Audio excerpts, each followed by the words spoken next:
Hello student, exercise 7.1 class 11 का question number 13 देखिएगा। इसमें लिखा हुआ है सो दैट 9 की power n plus 1 minus 8n minus n is divisible by 64 when ever n is the positive integer.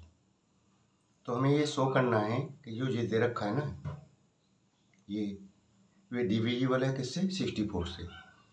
कोई भी चीज़ डिविजिबल कब होती है? या तो उसका मल्टीपल हो या उसमें से 64 कॉमन आ जाए, तभी तो होती है। देखो ऐसे समझो तुम इस चीज़ को। देखो ये है, मान लीजिएगा जैसे 64, जैसे ये है। अगर हम इसे इसमें से देखो 2 से डिवाइड हो सकता है ना, क्योंकि इसमें 2 क्या है? 2 इसका मल्टीपल है। 2 से 2 कैंसिल हो जाएगा, 2 से डिवाइड है। अब जैसे 16x ये 4 का मल्टीपल है, तो ये 4 से डिवाइड हो सकता है, यानी इसमें से 4 कॉमन आ सकता है, 4 से 4 कट जाएगा। इसी तरह इनका ये कहना है कि ये जो नंबर दे रखा है ना, ये जो संख्या दे रखी है यहाँ तक, ये 64 से डिविजिबल है। तो हमारा काम होगा कि इसमें से इसको सॉल्व करने के बाद अगर इसमें 64 कॉमन आ गया तो समझ जाएंगे हम कि ये 64 से पूरा का पूरा डिविजिबल है, डिवाइड हो सकता है, डिवाइड हो जाएगा, हो सकता नहीं, हो ही गया। तो देखिएगा, मैंने देखा ये 9 की पावर n प्लस 1 है। तो इस तरह की जो पावर होती हैं, ये हमेशा बाइनोमियल थ्योरम से ही सॉल्व करते हैं हम। अब तक देखा नहीं आपने? तो पहले हम इसको देख लेते हैं। तो देखो 9 की पावर n प्लस 1 को मैं क्या लिख सकता हूँ? ध्यान देना, 1 प्लस 8 की पावर n प्लस 1 लिख दूंगा। कोई दिक्कत तो नहीं है भाई? 1 प्लस 8 9 ही तो हो गया। अब आप कहोगे 8 प्लस 1 क्यों नहीं किया आपने? तो इसका रीज़न मैं आगे बताऊंगा, सॉल्व करूँगा तब मैंने ऐसा क्यों किया, ठीक है ना।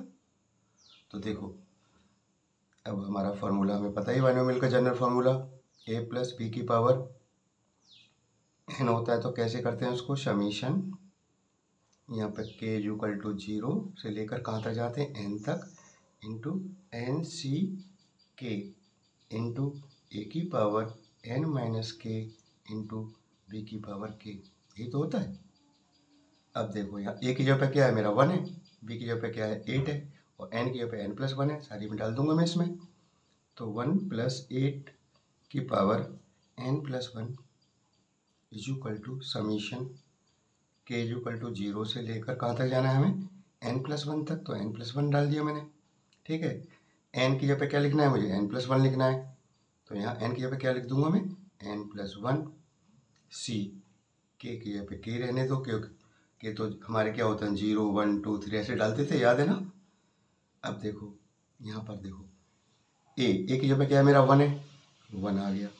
पावर n की जगह पे क्या है? n प्लस 1 माइनस के लिख दो, इंटू b की जगह पे क्या है? मेरा 8 है, 8 की पावर k। तो देखो मैंने 1 यहाँ क्यों लिया था, अब समझ में आ गया। क्योंकि देखो 1 की पावर देख रहे हो ना, यहाँ n प्लस 1 माइनस k है। तो 1 की पावर कितनी भी हो, उसका आंसर क्या आएगा? 1 ही आएगा ना। चाहे 1 की पावर 10 हो, 20 हो, कितना भी हो, प्लस की हो माइनस की हो, क्या आता है? हमेशा 1 ही आता है। अगर मैं यहाँ 8 ले लेता तो दिक्कत होती ना मेरे को सॉल्व करने में, हो तो जाता लेकिन दिक्कत हो जाती। इसलिए मैंने 1 आगे लिया है। ये समझ गए 1 क्यों मैंने आगे लिया है? तो 1 की पावर, अब देखो ये चीज़ है ना, इसे आप इग्नोर भी कर सकते हो, क्योंकि 1 की पावर n प्लस 1 माइनस के की वैल्यू क्या आएगी? 1 ही तो आएगी। 1 से कोई फर्क नहीं पड़ेगा, तो इसे इग्नोर कर सकते हैं आप, इसे लेना ही नहीं है, ठीक है ना। अब हम इसको एक्सपेंड कर देंगे। कैसे करेंगे? देखो n प्लस 1 c, के की जगह पे क्या लेंगे? 0। ये तो मैंने इग्नोर कर दिया, इसे तो लेना ही नहीं है। 8 की पावर k यानी इंटू 8 की पावर क्या आ जाएगा? k का मतलब क्या लिया मैंने? 0 तो लिया है। 0 प्लस n प्लस 1 c। अब क्या लूँगा मैं? 1 लूँगा। 1 इंटू 8 की power 1 plus n plus 1 c2 into 8 की power 2 plus n plus 1 c3 और 8 की पावर कितना हो जाएगा? 3 प्लस, इसी तरह डॉट डॉट कर देना, ठीक है, 3 डॉट लगा देना, प्लस n+1 c n+1 और 8 की पावर n+1, ये तो करेंगे हम। अब इसको सिंप्लीफाई कर देते हैं, अब तो कोई दिक्कत नहीं होगी। देखो n+1 c 0, नीचे 0 होता है तो उसकी वैल्यू क्या आती है, 1 आती है, ये हमें पता है, इंटू 8 की पावर 0 का मतलब 1 ही हो गया ना, 1 हो गया, प्लस n+1 c1, यानी यहाँ पे 1 जब होता है तो ये ऊपर वाला ही आ जाता है, इसका हम जब करते हैं ना NCR वाले फॉर्मूला से, तो ये क्या आ जाएगा आपका n+1, 8 की पावर 1 का मतलब 8, प्लस ऐसे इसको कर लेंगे n+1 c2। अब ध्यान देना यहाँ से थोड़ा सा, ठीक है। अब देखो इसे ऐसे रहने देना, यहाँ पे क्या हो जाएगा, 8 की पावर 2 है, 8 की पावर 2 एंड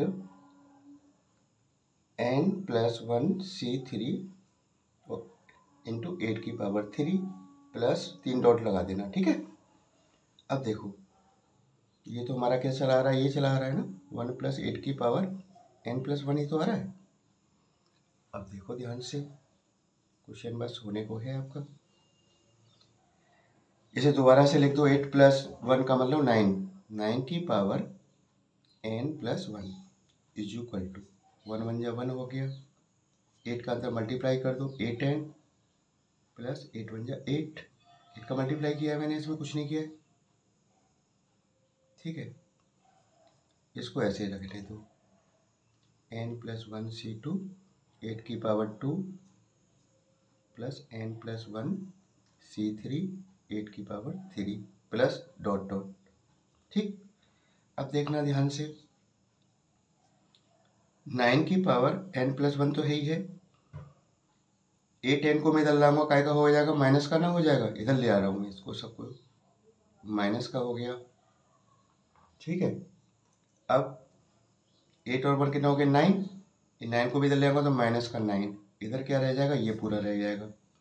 अब इसमें से एक बात ध्यान दो, 8 की पावर 2 कॉमन आ रहा नहीं आ रहा, देखो 8 की पावर 2 इधर में से आ जाएगा, इसमें से भी आ जाएगा, आगे 8 की पावर 4 आएगा, उसमें से भी कॉमन आ जाएगा, 8 की पावर कॉमन आ गया मेरा, 8 की पावर 2 कॉमन आ गया, तो कितना बचेगा यहाँ पे, n+1 c2 plus n+1 c3 dot dot dot dot.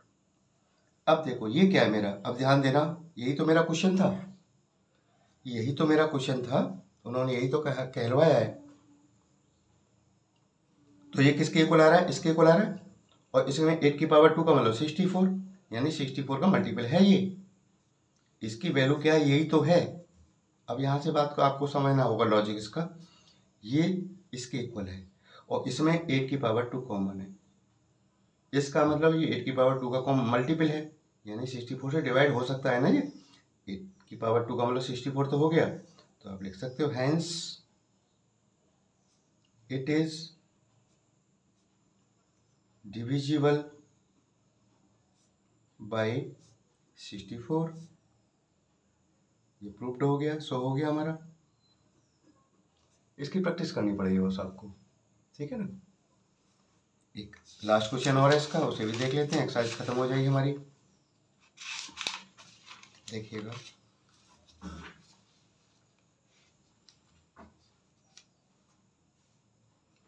Question number 14, वो कह रहे हैं prove that summation r equal to 0 से लेकर n तक 3r n cr is equal to 4 की पावर n हमें प्रूव करना है। अब देखिएगा ध्यान से, ये मैंने देखा कि मेरा बाइनोमियल वाला जनरल फार्मूला मतलब जनरल फार्मूले तो है, तो मैंने देखा, देखो इसे मैं कैसे लिख सकता हूँ, समीशन r इक्वल टू 0 से लेकर n तक, NCR वाला पहले लिखते थे हम लोग, पहले लिख लो, कोई दिक्कत नहीं है, NCR है, NCK, यहाँ पे K लेता था तो यहाँ पे K आ जाता था, यहाँ पे R है तो यहाँ पे R दिया उन्होंने, कोई दिक्कत ही नहीं है, समझ गए, इनटू ए की पावर क्या आता था याद करो, n माइनस आर, यही तो होता था, इनटू बी की पावर आर। ये मेरा फॉर्मूला था। अब तुम बताओ किसमें एनसीआर वाला टर्म है, ये रहा, और बी की पावर आर यानी ये रहा, लेकिन ये नहीं है, ये इसमें नहीं दे रखा है, ये गायब कर रखा है इन्होंने। अगर ये गायब है, इसमें है ही नहीं वो, तो इसका मतलब यहाँ पे क्या रहा होगा, ए की वैल्यू क्या रही होगी, 1 रही होगी, पक्का 1। तो एक की पावर कितनी भी कर लो 1 ही आता है, 1 से कोई फर्क नहीं पड़ता। यानी इसे मैं ऐसे भी लिख दूंगा, r = 0 से लेकर n तक NCR इंटू 1 की power n minus R into B. B की जगह पे क्या है मेरा 3 है, 3 की पावर r। अब बताओ 1 की पावर n माइनस आर है, इसे हम इग्नोर करते थे नहीं करते थे, यानी इसे लिखो या ना लिखो, तो इन्होंने यही किया है, इसमें लिखा नहीं है। इसका मतलब ए की जगह पे मेरा क्या है 1 है, और बी की जगह पे क्या है मेरा 3 है, समझे। तो इसे मैं क्या लिख सकता हूँ, 1 + 3 की पावर, यहाँ पे n की जगह पे क्या हमारा r क्या चल रहा है, हमारा r है ना, तो यहाँ पे r क्यों लेंगे, n लेंगे ना, n है ना, यहाँ पे r है तो यहाँ सही बात है। तो देखो 1, देखो इसकी पे तो 1 आ गया, बी की जगह पे 3 आ गया, इसकी पावर क्या है n, n तक ही तो लिया है इन्होंने, देखो n ही तो है, यहाँ n ही तो है, कर देंगे इसको। 1 + 3 कितना होता है 4, 4 की पावर n, ये प्रूव्ड हो गया, समझे। मैं दोबारा समझा देता हूँ एक बार इसको। ये हमें दे रखा है, मैंने देखा ये एनसीआर मेरे पास है, ये बी की जगह पर है, ए नहीं है, ए नहीं है, इसका मतलब ए की जगह पे क्या होगा 1 होगा, बस इतना मान लेना तुम। तो ए क्या हो गया मेरा 1, बी क्या हो गया मेरा 3, तो a + b की पावर n, यानी 1 + 3 की पावर n, यानी 4 की पावर n हो गया। ये मेरा प्रूफ हो गया, दैट्स इट।